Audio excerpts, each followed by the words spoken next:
بوافق، ما بوافق، بوافق، ما بوافق، بوافق. الباحثة كندا محمدية كاتبة التقرير الإقليمي العام في الراصد العربي 2021 تحت عنوان القطاع الخاص والتحدي التنموي في المنطقة العربية، دور ناشئ يفتقر إلى آليات المساءلة.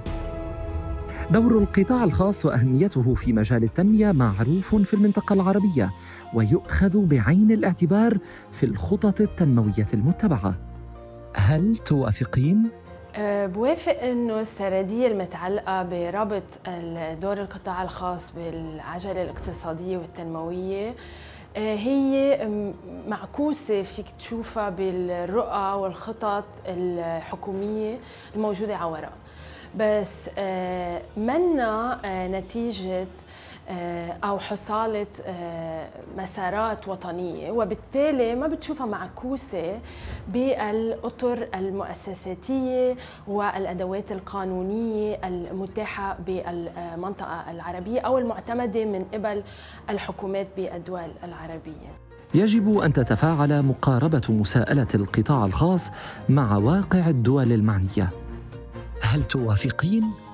أكيد بوافق إنه لما بدنا نقارب مسألة مساءلة القطاع الخاص في المجال التنموي أو بما يتعلق بالقيمة المضافة اللي بيقدمها بالعملية التنموية، نحن بحاجة إنه ناخد الواقع الاقتصادي والاجتماعي والسياسي والحوكمة في كل بلد على حدة بعين الاعتبار، لأنه مثلا بين الدول العربية بتشوف في دول فيها ترابط شديد ما بين الأطر أو صانعي القرار أو اللي بيمسكوا بالقرار السياسي والقوى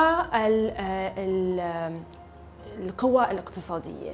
بهيدا الواقع في عندك مشكلة بالاعتماد على الأدوات الدولة أو الأدوات التراديشنال لمقاربة مسألة مسؤولية القطاع الخاص.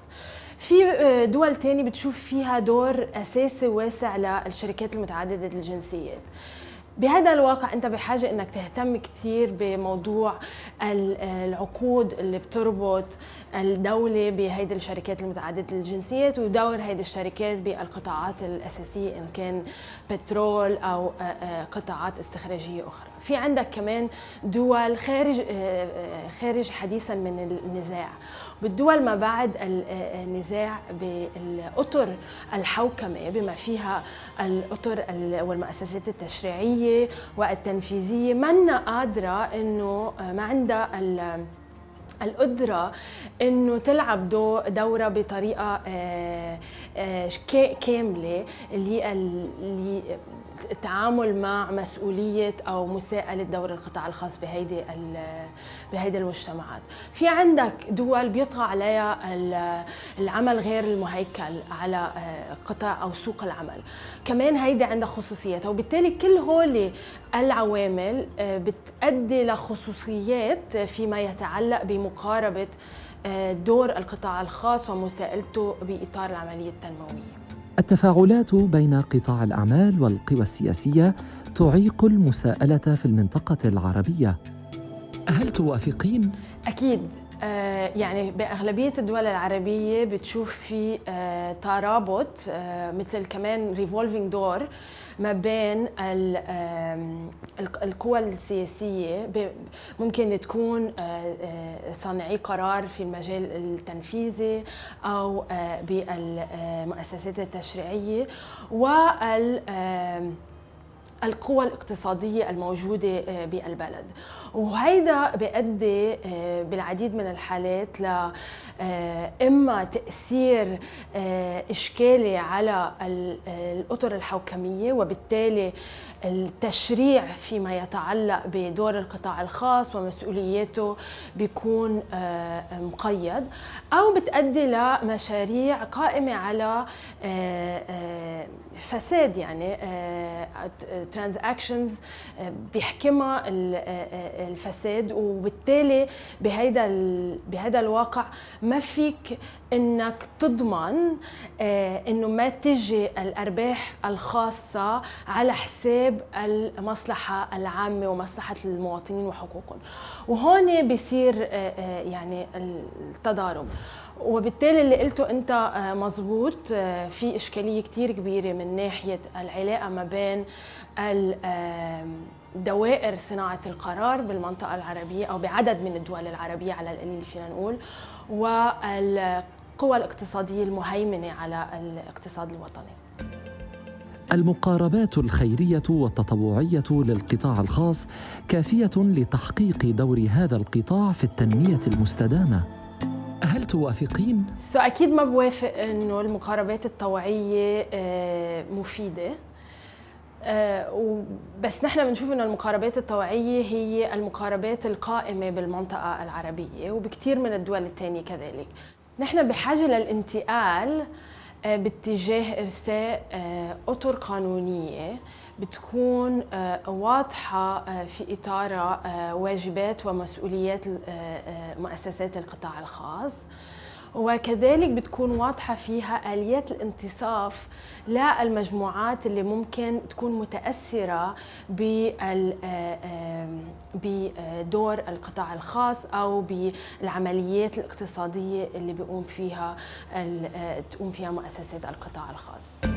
توجد آليات تشريعية فعالة لتمكين عملية تطوير أطر المساءلة المرتبطة بالدور المتنامي للقطاع الخاص في المنطقة العربية. هل توافقين؟ ما بوافق على هيدي النقطة، لأنه في عنا إشكالية بالأطر التشريعية أو القانونية بالمنطقة العربية فيما يتعلق بدور القطاع الخاص.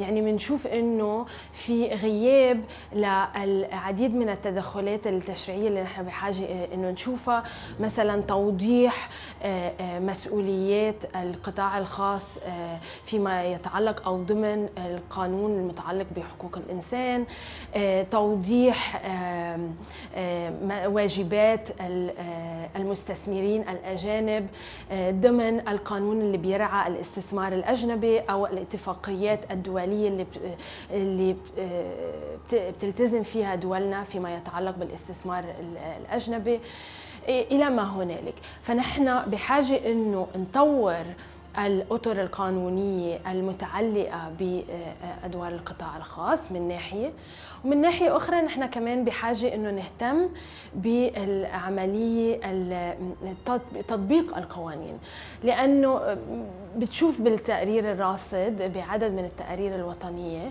إنه حتى لما يكون في أطر قانونية واضحة، مثلا بالعديد من الدول أطر المتعلقة بحقوق العمال أكثر تطوراً من الأطر القانونية الأخرى، بس حتى لما يكون القوانين المتعلقة بحقوق العمال واضحة، التطبيق بيكون في إشكالية. والتطبيق في إشكالية لأنه الآليات الدولة لمتابعة هيدا تطبيق القوانين بيكون فيها ضعف.